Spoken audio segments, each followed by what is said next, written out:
안녕하세요. 큰 그림을 명쾌하게 풀어드리는 시간입니다. 팀장님들, 혹시 이런 생각 안 해보셨나요? 우리 팀원들 정말 열심히 일하는데 이 일이 과연 회사 전체의 방향과 제대로 연결된 게 맞을까? 하는 그런 생각 말이에요. 오늘은 바로 그 연결고리를 찾아줄 전략의 3가지 차원에 대해 이야기 나눠보겠습니다. 자, 한번 솔직하게 자문해보자고요. 오늘 우리 팀이 했던 그 수많은 업무들 있잖아요. 그게 과연 우리 회사가 5년, 10년 뒤에 꿈꾸는 그 모습과 정말로 연결이 되어 있을까요? 이 질문에 자신 있게 네 라고 대답하기가 생각보다 쉽지 않습니다. 맞아요. 사실 매일매일 쏟아지는 일들을 처리하다 보면 우리가 어디로 가고 있는지 방향을 잃기 십상이거든요. 바로 이 문제를 해결하려면요. 팀장은 딱 3가지 다른 높이에서 우리 회사를 내려다볼 줄 알아야 합니다. 이 3가지 차원의 전략을 제대로 이해해야만 비로소 우리 팀의 노력이 회사의 최종 목표와 딱 들어맞게 되는 거죠. 좋습니다. 그럼 첫 번째 관점을 보기 위해서 우리 다 같이 비행기를 타고 저 높이 한 3만 피트 상공으로 한번 올라가 보죠. 여기서 내려다보는 가장 거대한 그림, 바로 기업 전략입니다. 이것 말이죠. 회사의 운명을 결정하는 가장 높은 수준의 전략이에요. 우리는 앞으로 어떤 사업을 하고 어떤 사업은 접을 것인가? 우리는 어떤 모습의 회사로 세상에 존재할 것인가? 이런 가장 근본적인 질문에 답하는 단계입니다. 뭐랄까, 회사의 DNA 자체를 설계하는 일이라고 할 수 있겠네요. 여기서 아주 기가 막힌 비유가 하나 나오는데요. 바로 선장의 항해 지도입니다. 선장은요, 눈앞에 있는 작은 파도를 피하는 사람이 아니에요. 이 망망대해에서 우리가 아예 미지의 신대륙을 찾아 떠날 것인지, 아니면 안전한 기존 항로를 계속 지킬 것인지를 결정하는 가장 큰 방향을 제시하는 사람이죠. 좀 더 실감나게 예를 들어볼까요? 국내에서 제일 잘 나가는 온라인 쇼핑몰이 어느 날 갑자기 이사회에서 폭탄 선언을 합니다. 여러분, 우리는 더 이상 물건만 파는 회사가 아닙니다. 사람들의 시간을 점유하는 콘텐츠 기업이 되겠습니다. 그리고는 다음 날 영화 제작사를 덜컥 인수해버리는 거죠. 이게 바로 기업 전략입니다. 회사의 항로를 180도 바꾸는 엄청난 결단인 거죠. 자, 선장이 엔터테인먼트라는 새로운 대륙을 목적지로 딱 정했습니다.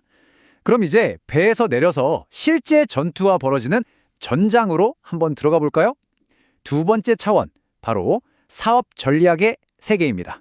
기업 전략이 어떤 바다로 갈지를 정하는 거였다면 이 사업 전략은 말이죠. 그 바다에 있는 다른 경쟁자 배들을 따돌리고 어떻게 이길 것인가에 대한 아주 치열한 전투 계획이라고 할 수 있어요. 여기서부터 우리의 역할은 장군으로 바뀝니다. 장군에게 가장 중요한 건 뭐겠어요? 딱 하나, 승리입니다. 엔터테인먼트 시장이라는 한정된 전장에서 우리에게 주어진 무기, 즉 자원과 인력을 어떻게 활용해서 경쟁자를 압도할지 구체적인 전술을 짜야 하는 거죠. 자, 이해를 돕기 위해 길거리로 한번 나가보죠.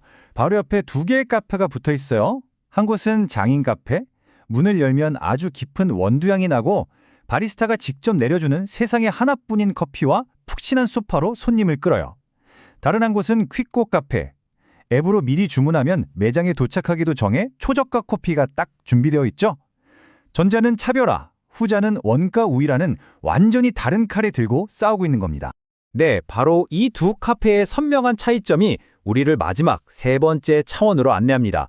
가장 빠른 커피라는 전투 계획을 현실로 만들려면 그냥 빠르게 외치기만 하면 될까요? 아니죠. 디테일한 설계도가 필요합니다. 이제 기능 전략이라는 구체적인 설계도를 펼쳐볼 시간입니다. 드디어 이 단계에서 저 위에서 내려온 거대한 비전이 오늘 우리 팀이 해야 할 일로 번역되는 겁니다. 마케팅팀은 뭘 할지, 운영팀은 뭘 할지, 인사팀은 뭘 할지 각 부서가 전투 계획을 실행하기 위한 아주 구체적인 액션 플랜을 짜는 거죠. 건축가의 설계도라는 비유 정말 딱 들어맞지 않나요? 상상 속의 멋진 건물을 실제로 지으려면 벽돌 하나하나를 어디에 어떻게 쌓을지, 전선은 어디로 뺄지 다 정해야 하잖아요. 이게 바로 기능 전략의 핵심입니다. 자, 퀵고 카페의 장군이 명령을 내립니다. 우리의 목표는 속도와 가격이다. 돌격! 그럼 각 부서는 어떻게 움직일까요? 마케팅팀은 당장 앱으로 첫 주문하면 50% 할인 같은 캠페인을 시작할 거고요. 운영팀은 1초라도 줄이려고 커피 머신 위치를 1cm 단위로 옮기겠죠. 인사팀은 누구보다 손이 빠른 직원을 찾아 스카우트할지도 모릅니다. 이 모든 부서가 하나의 목표를 향해 톱니바퀴처럼 착착 맞물려 돌아가는 겁니다. 자, 선장, 장군, 건축가까지 다 봤습니다. 그럼 이 모든 것의 중심에서 이들을 연결하는 사람은 과연 누구일까요? 네, 바로 팀장인 여러분입니다. 이 거대한 전략들을 어떻게 하나의 매듭으로 묶어낼 수 있을까요? 팀장은 말이죠. 이 모든 전력에 만나는 교차로에 서 있는 교통경찰과 같아요. 저 멀리서 선장이 가리키는 최종 목적지와 바로 앞에서 장군이 내린 전투 계획을 동시에 이해해야 합니다. 그리고 우리 팀이 그리고 있는 설계도가 그 방향과 어긋나지 않도록 조율하는 아주 핵심적인 역할이죠. 바로 이 세 가지 질문. 이게 바로 여러분이 매일 아침 컴퓨터를 켜면서 스스로에게 던져야 할 질문입니다. 우리 회사는 어디로 가는가? 우리 사업부는 어떻게 이길 것인가? 그리고 가장 중요한 질문이죠. 그래서 우리 팀은 그 승리를 위해 오늘 무엇을 할 것인가? 이 세 질문에 대한 답이 하나로 쭉 이어질 때 여러분의 팀은 비로소 위대한 일을 해낼 수 있습니다. 오늘 이야기의 마지막 질문을 던져봅니다. 지금 여러분의 팀이 그리고 있는 그 설계도는 과연 회사의 위대한 내일을 짓는 데 쓰이고 있습니까?